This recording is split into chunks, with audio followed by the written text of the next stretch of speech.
Hello, magandang araw guys.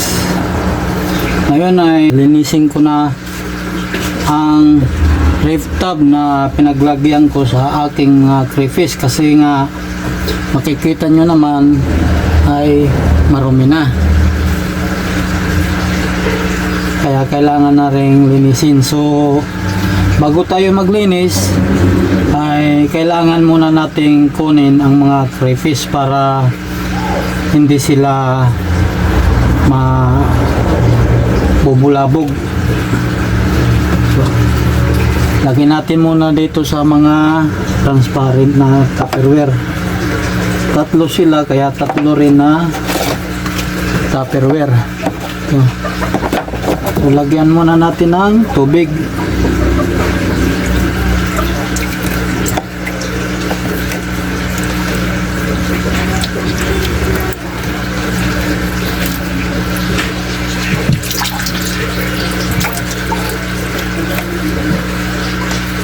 Baka may butas, wala. Tapos yung mga takip,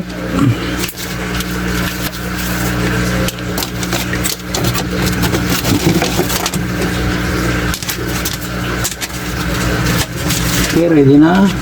So hulihin na natin sila isa-isa.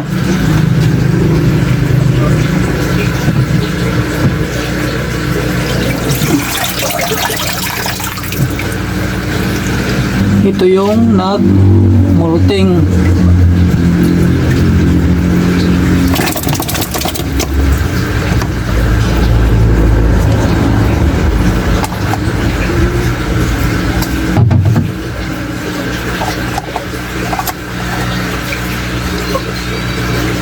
Yan, ito yung nagmulting.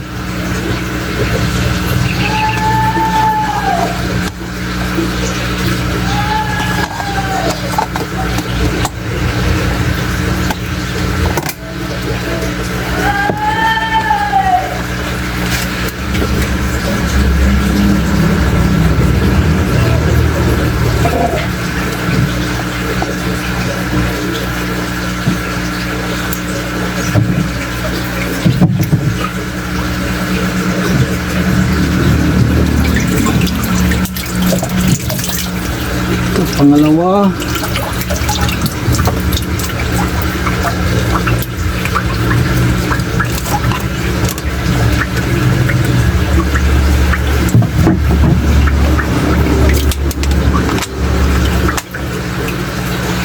yung pangalawa, yung pangatlo andito rin.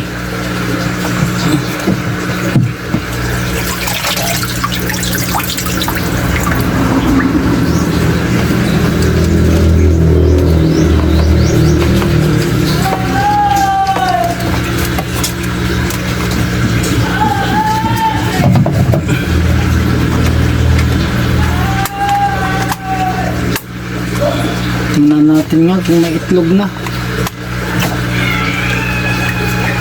Wala pa.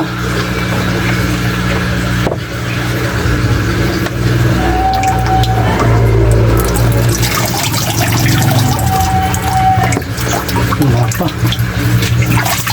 So linis na tayo.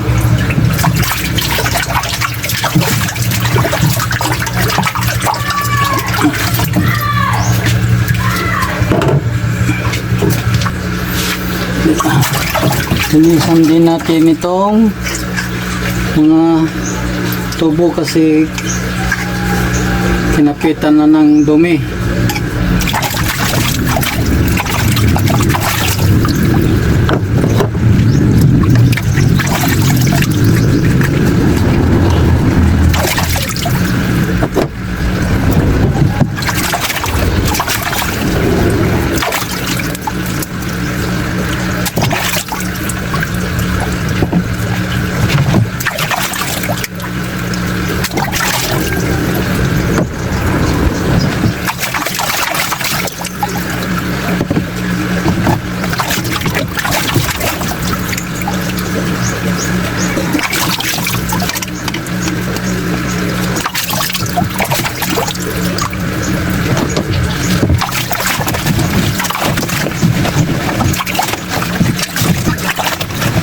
Ngayon dahil wala itong sita ng tubig, kailangan kong salukin ito. Sasalukin ko lang sa pagtanggal ng tubig. Ito yung dahon ng talisay. Binigay ko sa kanila at kinakain nila. Ito yung isa, oh, tad-tad na. Tagtay na.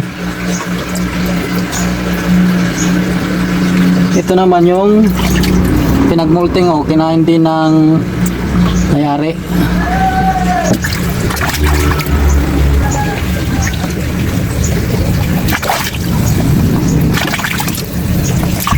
Ito yung ating inilagay na aerator. Maliit lang. Ilagay muna natin dito sa iba. Tapos kailangan natin ng pangsalok. Ito, may taba kong inihanda. Salukin na natin.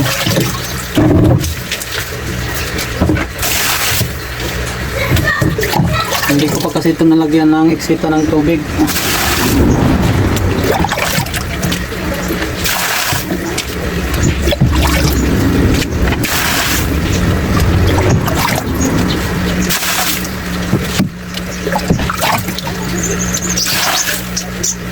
Papalitan ko ito ng mayroong eksitan para hindi ko na tatabuhin ang pagtatanggal ng tubig.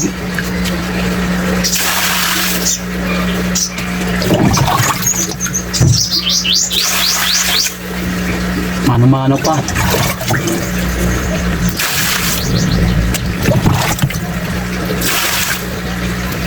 Mamaya mapalitan ko ang tab na ito.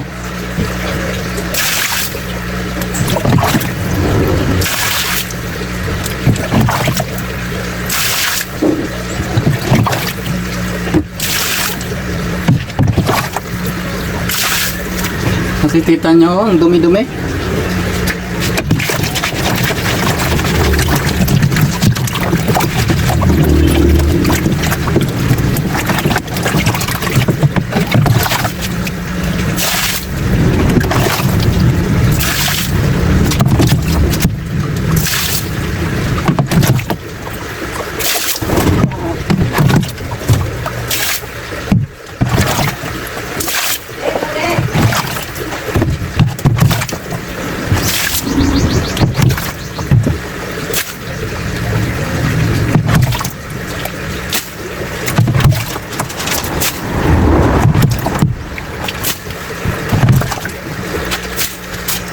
Pwede na natin itong ilabas.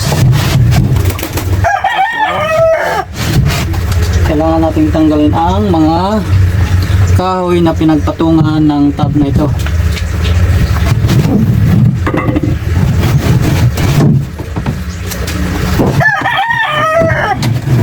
Yan.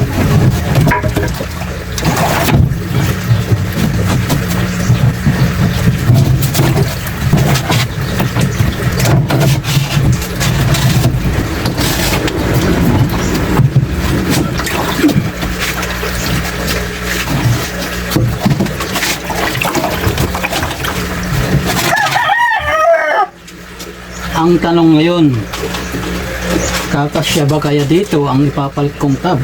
Kasi mahaba ito. Yan ang tab na ipapalit natin doon. Ito yung pinaglagyan ko dati ng mga tilapia. Mayroon na yung butas para sa eksita ng tubig.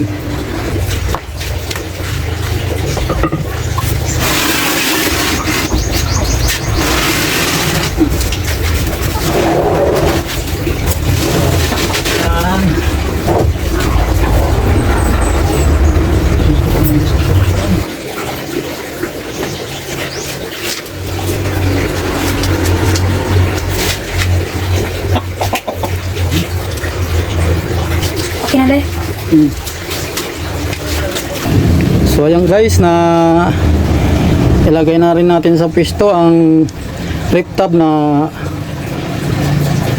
paglalagyan ko sa crayfish. Yan, andun yung labasan ng tubig. Medyo mataas dito na part at mababa naman doon.